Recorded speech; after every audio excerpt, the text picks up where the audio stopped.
심현섭 신혼집 내부 최초 포착 35억 펜트하우스 공개. 아버지는 테러로 병환으로 잃은 어머니. 심현섭 눈물의 진실, 그것이란 유골함이 있었다. 서울 강남 한복판. 밤이 깊어도 불이 꺼지지 않는 초고층 주상복합 펜트하우스 70층 꼭대기 창가에 한 남자가 서 있다. 금빛 샹들리에 불빛이 고요히 내려앉은 것일, 검은 그림자처럼 펼쳐진 심현섭의 실루엣. 결혼 후 처음 공개된 그의 신혼집은 한마디로 압도적이었다. 대리석 바닥, 최첨단 스마트홈, 거실 한 벽을 가득 채운 통유리창 너머 서울의 야경까지 모든 게 완벽해 보였다.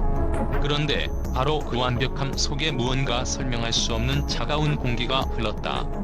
스태프들은 조심스레 촬영 장비를 세팅하고 제작진은 방송용 인터뷰를 준비했다. 그러나 현장에 있던 모두는 왠지 모를 불편한 침묵에 휩싸였다. 카메라가 돌아가기 시작한 순간 갑자기 똑똑 무언가가 유리창을 두드리는 듯한 소리가 들렸다. 심현섭은 순간 고개를 들어 창밖을 응시했다. 거기엔 아무것도 없었지만 그의 눈동자는 서늘하게 흔들리고 있었다. 여기가 제 신혼집입니다. 근데 아직은 좀 어색하네요. 카메라 앞에서 미소를 지으며 인사를 건넸지만 그의 목소리엔 미묘한 떨림이 묻어 있었다. 제작진이 집 구석구석을 촬영하는 사이 한 명의 스태프가 거실 구석에 놓인 고풍스러운 검은 상자를 발견했다. 저건 뭐예요?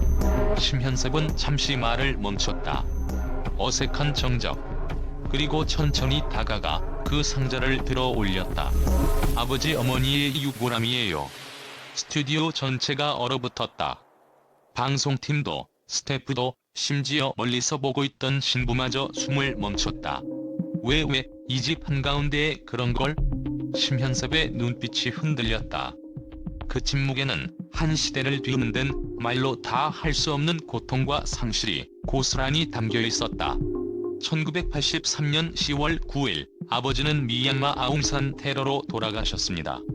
그리고 2019년 어머니마저 오랜 병환 끝에 세상을 떠나셨어요. 그는 유골함을 쓰다듬듯 손가락으로 쓸었다. 이 집은 저한텐 그냥 새 집이 아니에요. 부모님을 모시고 함께 살아가고 싶어서 단 한 번이라도. 모두가 숙연해졌다.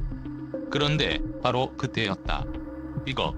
촬영팀이 들고 있던 마이크에 어디선가 불쑥 묘한 잡음이 들어오기 시작했다. 엄마 왜 저러지? 신부가 걱정스레 다가오자 갑자기 집안의 조명이 순간적으로 깜빡였다. 심현섭은 눈을 질끈 감았다. 그리고 낮게 읊조렸다.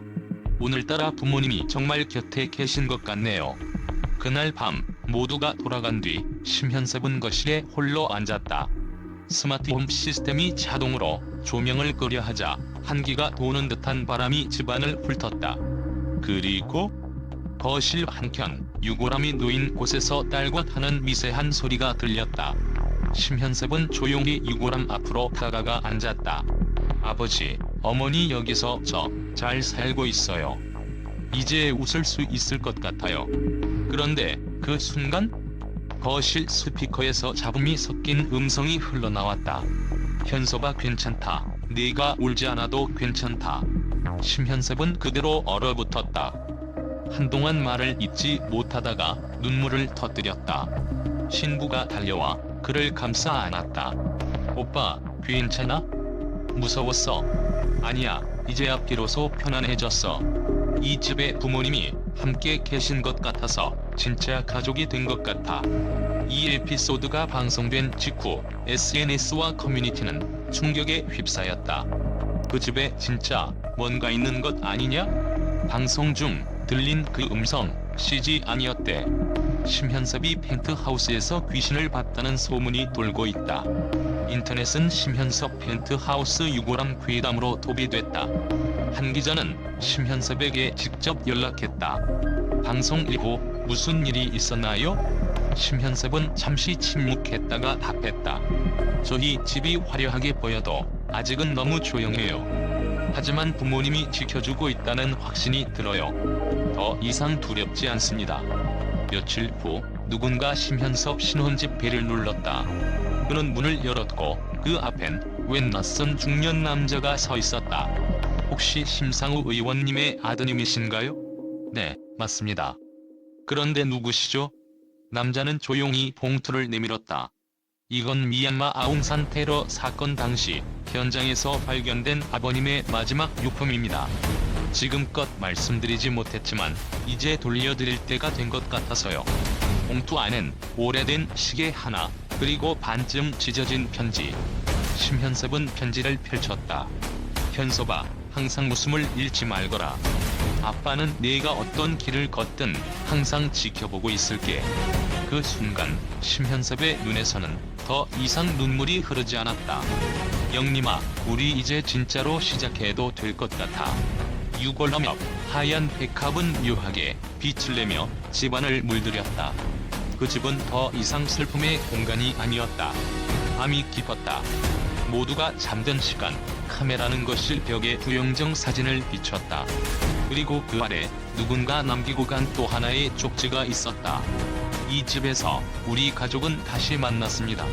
그날 이후 심현섭의 집은 연예인의 호화 펜트하우스가 아니라 한 가족의 안식처이자 슬픔을 치유한 한 남자의 새로운 인생의 시작점이 되었다. 그리고 서울 밤하늘에는 언제나처럼 금빛 샹들리의 불빛이, 그리고 그를 지키는 부모님의 미소가 조용히 그러나 단단히 비추고 있었다. 이상 한 편이 극적인 뉴스 드라마처럼 현실과 환상, 슬픔과 치유가 교차하는 심현섭의 35 펜트하우스, 그리고 그것실의 유골함에 얽힌 소름 돋는 진실과 예상치 못한 감동의 반전까지 모든 스토리를 전해드렸습니다.